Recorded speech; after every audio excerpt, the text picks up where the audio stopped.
Hello my dear friends, आज के इस वीडियो में हम लोग डिहाइड्रेशन निर्जलीकरण से संबंधित कॉम्पिटिटिव एग्ज़ाम में जितने भी प्रश्न आए हैं उनको हम लोग आज सॉल्व करेंगे।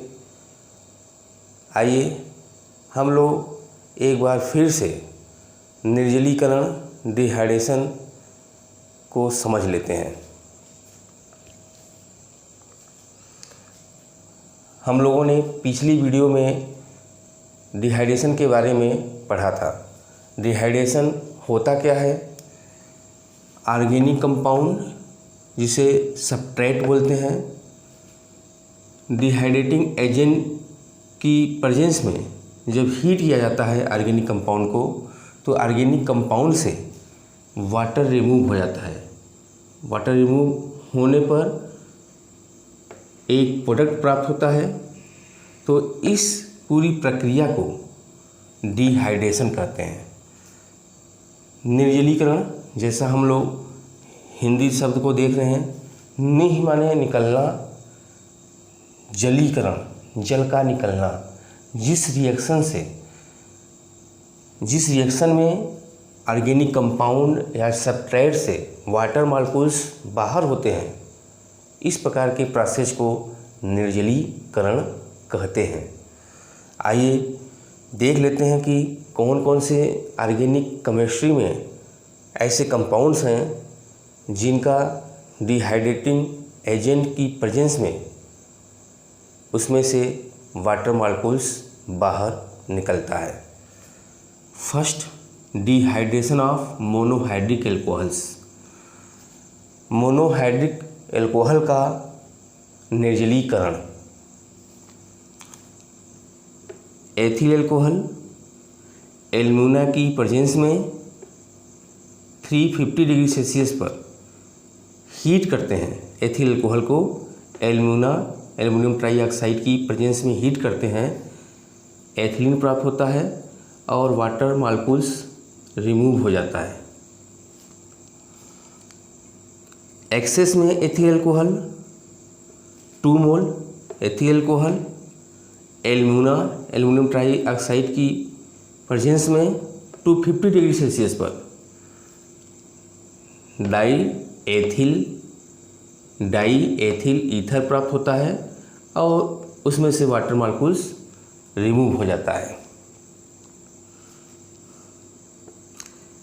Ethyl alcohol concentrated sulphuric acid की प्रेजेंस में 140 से 160 डिग्री सेल्सियस तक जब हीट करते हैं तो एथिलीन प्राप्त होता है, वाटर मॉलिक्यूल्स बाहर निकल जाता है।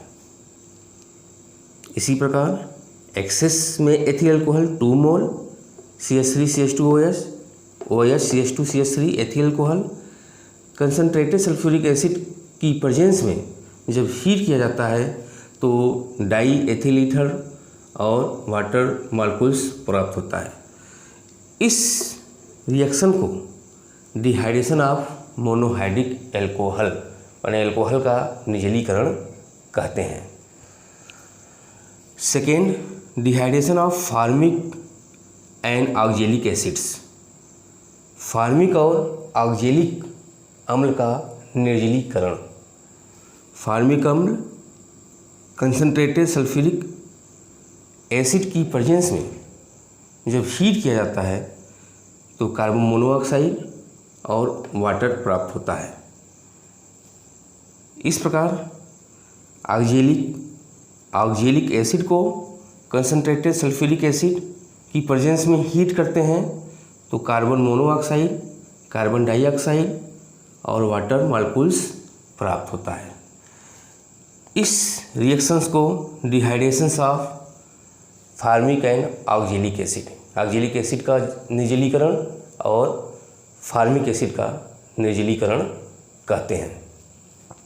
थर्ड, डिहाइड्रेशन ऑफ ग्लिसरॉल या ग्लिसरीन। डिहाइड्रेशन ऑफ ग्लिसरॉल या ग्लिसरीन या ग्लिसरॉल का निर्जलीकरण। जब ग्लिसरॉल को पोटेशियम हाइड्रोजन सल्फेट की प्रेजेंस में हीट किया जाता है तो acrolein CHO single bond CH double bond CH2 acrolein नामक सब्सटेंस कंपाउंड्स प्राप्त होता है। साथ ही साथ वाटर मॉलिक्यूल्स रिमूव होता है। कितने water molecules? 2 water molecules remove हो जाता है, जिसे एक्रोलीन कहा जाता है। Fourth, dehydration of acetic acid, acetic अम्ल का निर्जलीकरण। जब एसिटिक अम्ल को एल्युमिनियम फास्फेट की प्रेजेंस में 700 से 800 डिग्री सेल्सियस तक हीट करते हैं तो कीटीन प्राप्त होता है और वाटर मॉलिक्यूल्स रिमूव हो जाता है। इस रिएक्शन को एसिटिक अम्ल का निर्जलीकरण कहते हैं। Fifth, formation of acid anhydride. Acid anhydride कैसे प्राप्त होता है? तो मोनोकार्बोक्सिलिक अम्ल के 2 मॉलिक्यूल्स को जब कंसनट्रेटेड सल्फ्यूरिक एसिड की प्रेजेंस में हीट करते हैं तो वाटर मॉलिक्यूल्स रिमूव हो जाता है और एसिड एनहाइड्राइड प्राप्त होता है। फॉर एग्जांपल, एसिटिक एसिड के 2 मोल्स किसी प्रेजेंस में कंसनट्रेटेड सल्फ्यूरिक एसिड की प्रेजेंस में जब हीट किया जाता है तो वाटर मॉलिक्यूल्स जो है रिमूव हो जाता है और प्राप्त होता है acid anhydride plus water molecules, जिसे एसिटिक एनहाइड्राइड कहते हैं। इस प्रकार dehydration of monohydric alcohols, dehydration of formic and oxalic acids, dehydration of glycerol या glycerine, dehydration of acetic acid, formation of acid anhydride. Fifth point हो गए। 6 point, dehydration of beta hydroxy acid, beta hydroxy अम्ल का निर्जलीकरण। देखिए, COOH Greek में जब इसका नामकरण करते हैं COOH ग्रुप को छोड़ देते हैं, उससे अटैच जो कार्बन है वो अल्फा कहलाएगा और इस अल्फा कार्बन से अटैच जो कार्बन होगा उसे बीटा कार्बन बोलेंगे। तो बीटा कार्बन पर OH समूह अगर जुड़ा है तो उसे बोलेंगे बीटा हाइड्रॉक्सी। चूँकि अम्ल है तो बीटा हाइड्रॉक्सी एसिड। जब किसी बीटा हाइड्रॉक्सी अम्ल को हीट किया जाता है डिहाइड्रेटिंग एजेंट की प्रेजेंट में, कंसनट्रेटेड सल्फ्यूरिक एसिड की प्रेजेंट में, तो अनसैचुरेटेड असंतृप्त अल्फा बीटा एसिड प्राप्त होता है। तो इस COOH से अटैच कार्बन अल्फा, उससे जुड़ा हुआ बीटा, तो डबल बॉन्ड यहाँ प्राप्त होता है तो अल्फा बीटा अनसैचुरेटेड एसिड प्राप्त होता है बीटा हाइड्रॉक्सी अम्ल का निर्जलीकरण करने पर, और जिसे बोलते हैं क्रोटोनिक एसिड। क्या बोलते हैं इसे? Crotonic acid. क्रोटोनिक एसिड प्राप्त होता है जिसे हम अल्फा बीटा असंतृप्त अम्ल कहते हैं। 7 points, dehydration of ammonium formate anhydride and aldoxime. Ammonium formate phosphorus pentoxide की प्रेजेंस में जब अमोनियम फॉर्मेट को हीट करते हैं तो हाइड्रोजन साइनाइड और वाटर मॉलिक्यूल्स प्राप्त होता है।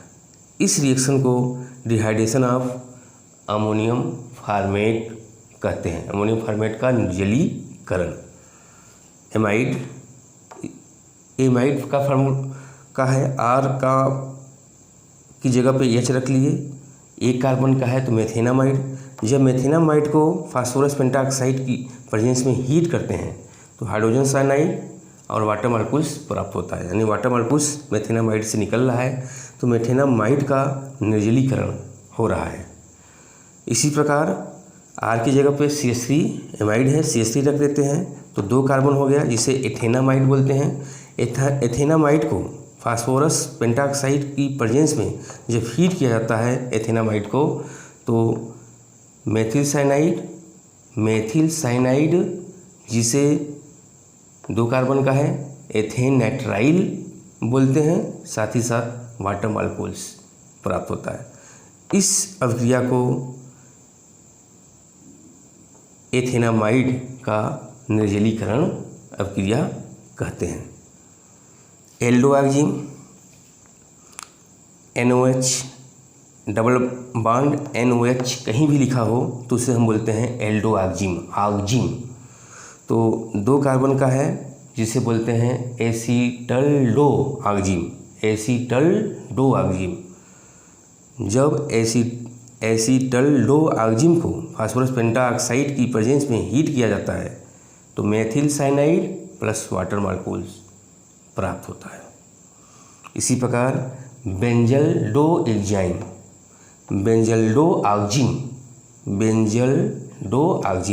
क्या बोलते हैं इसे? बेंजल्डोऑक्जिम को जब फास्फोरस पेंटाऑक्साइड की प्रेजेंस में हीट करते हैं तो साइनोबेंजीन और वाटर मॉलिक्यूल्स प्राप्त होता है। इस प्रकार जो है कुल कितने ऑर्गेनिक केमिस्ट्री में कंपाउंड्स हैं जिनका निर्जलीकरण हो रहा है, मैंने एक एक करके सभी को बता दिया। फिर से देख लीजिए, डिहाइड्रेशन ऑफ मोनोहाइड्रिक एल्कोहल का निर्जलीकरण, dehydration of formic acid and oxalic acid, formic अम्ल और ऑक्जेलिक अम्ल का निर्जलीकरण, डिहाइड्रेशन ऑफ ग्लिसरीन या ग्लिसरॉल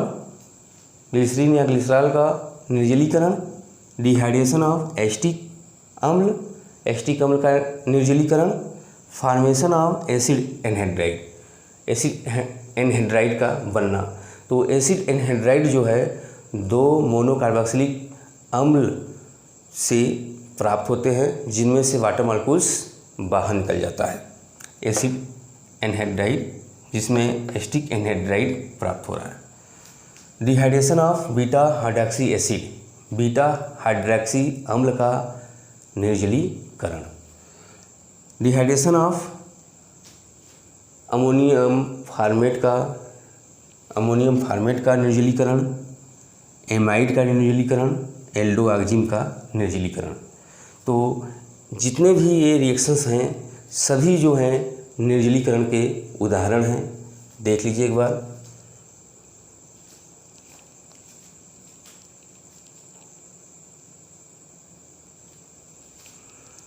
एक बार हम लोग निर्जलीकारक देख लेते हैं।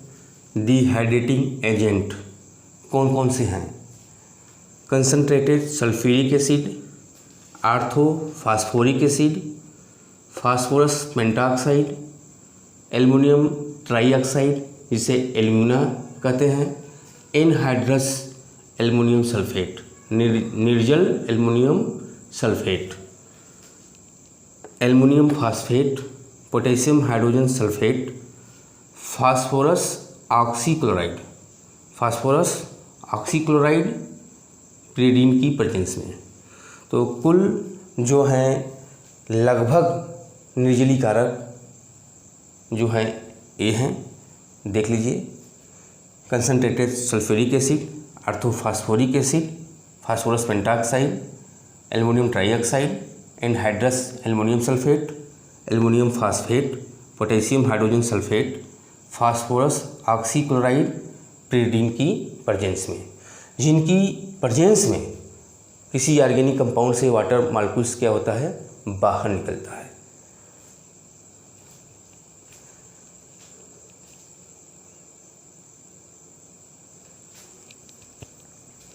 ये प्रश्न कभी कॉम्पिटिटिव एग्जाम में पूछे जा चुके हैं। आइए इन प्रश्नों को देख लेते हैं। फर्स्ट, डिहाइड्रेशन ऑफ ग्लिसरॉल यानी ग्लिसरॉल का जब निर्जलीकरण होगा तो कौन सा प्रोडक्ट बनेगा? First propane, second propene, third acrolein और फोर्थ जो है बेंजीन है। तो हम लोगों ने देखा कि जब ग्लिसरॉल को हीट किया जाता है,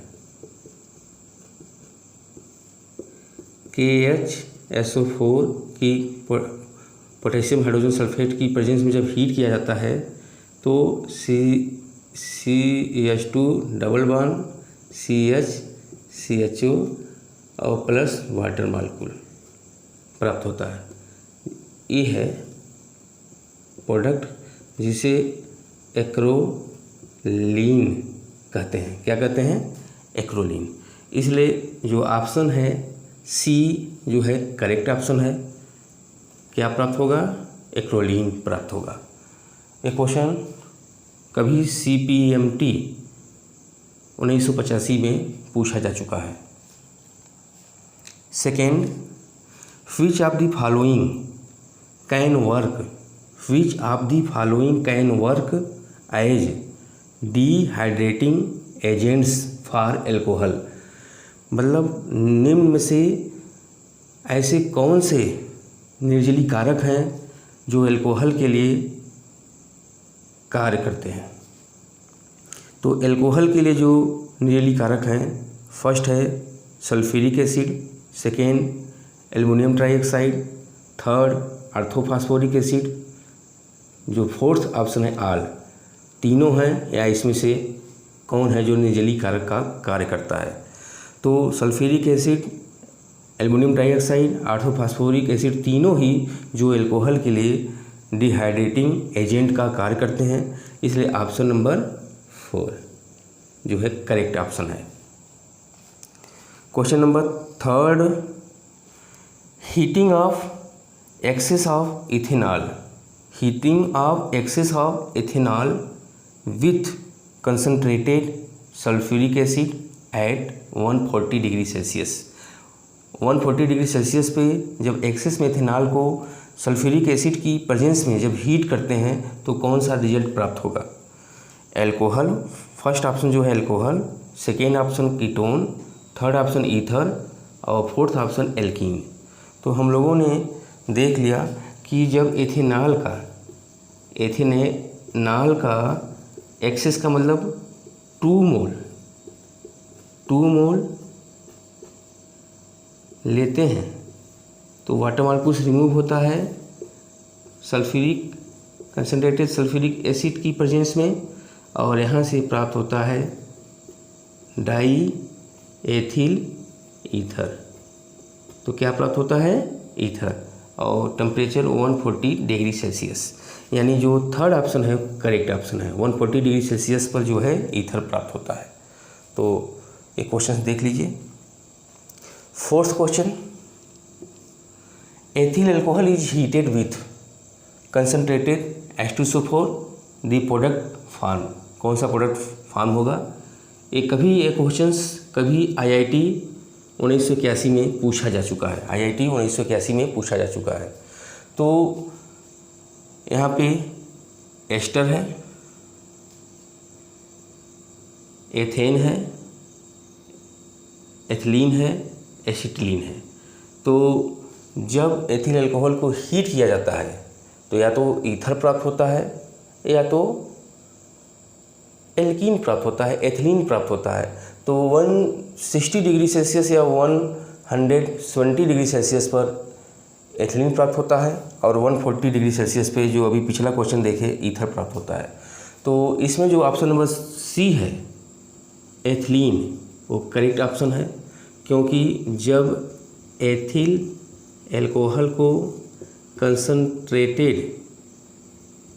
कंसनट्रेटेड सल्फ्यूरिक एसिड की प्रेजेंस में 160 डिग्री सेल्सियस तक हीट करते हैं तो एथिलीन प्राप्त होता है और वाटर मॉलिक्यूल्स रिमूव होता है। तो इस क्वेश्चंस का जो आंसर है एथिलीन है, जो करेक्ट ऑप्शन है। Last question, fifth question, the product of obtain in the following reaction. तो ये एक एमाइड है 1 2 3 4 ब्यूटेनामाइड, क्या बोलते हैं इसे, 4 कार्बन का है ब्यूटेनामाइड, और फास्फोरस पेंटाऑक्साइड की प्रेजेंस में हीट करते हैं। एक क्वेश्चन ऑल AMU मेडिकल में कभी 2013 में क्वेश्चंस पूछा जा चुका है।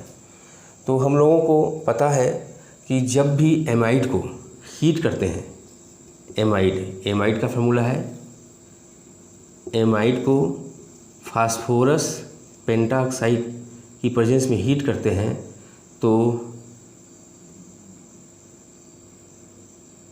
क्या बनता है, हाइड्रोजन साइनाइड या एल्किल साइनाइड। क्या बनता है, हाइड्रोजन साइनाइड या एल्किल साइनाइड। तो ध्यान रखिएगा ये 4 कार्बन का है, तो यहाँ से बनेगा CH3 CH2 CH2 CN और प्लस वाटर मॉलिक्यूल्स बाहर निकल जाएगा। तो 1 2 3 4 इसे हम ब्यूटेन नाइट्राइल, क्या बोलेंगे, ब्यूटेन नाइट्राइल, या इसे 1 2 3 प्रोपिल साइनाइड बोलेंगे। क्या बोलेंगे, प्रोपिल साइनाइड या ब्यूटेन नाइट्राइल। तो ये साइनाइड एल्किल साइनाइड कंपाउंड प्राप्त होगा। तो एल्किल साइनाइड कंपाउंड जो है यहाँ पे एसिड प्राप्त हो रहा है, यहाँ पे साइनाइड प्राप्त हो रहा है, यहाँ पे इमीन टाइप का कंपाउंड प्राप्त हो रहा है, और इसमें लिखा है लास्ट में नन ऑफ दीज। तो 1 2 3 4 प्रोपिल साइनाइड या ब्यूटेन नाइट्राइल प्राप्त हो रहा है। तो ऑप्शन नंबर जो बी है वो करेक्ट ऑप्शन है। इस प्रकार के क्वेश्चंस आप लोग देख लीजिएगा। क्वेश्चंस बहुत ही सरल है। जितने भी ऑर्गेनिक केमिस्ट्री में कंपाउंड्स हैं डिहाइड्रेशन के, वो मैंने एक तरफ से आप लोगों को बता दिए हैं, और कुछ क्वेश्चंस का रिवीजन करा दिया है जो कभी कॉम्पिटिटिव एग्जाम में आ चुके हैं। इस प्रकार के क्वेश्चंस पूछे जाते हैं, तो इन क्वेश्चंस को देख लीजिए।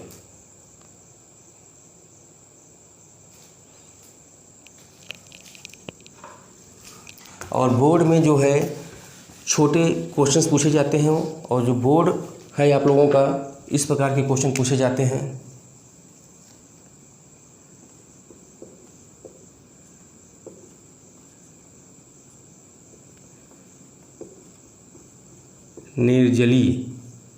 निर्जलीकरण किसे कहते हैं, उदाहरण दीजिए। What is dehydration. इस प्रकार के क्वेश्चंस पूछे गए हैं। तो निर्जलीकरण किसे कहते हैं, एक ही लाइन का है, किसी कार्बनिक यौगिक से जल के अणुओं का निकल जाना उन्हें निर्जलीकरण कहते हैं। यानी उस प्रक्रिया को क्या बोलते हैं, निर्जलीकरण कहते हैं।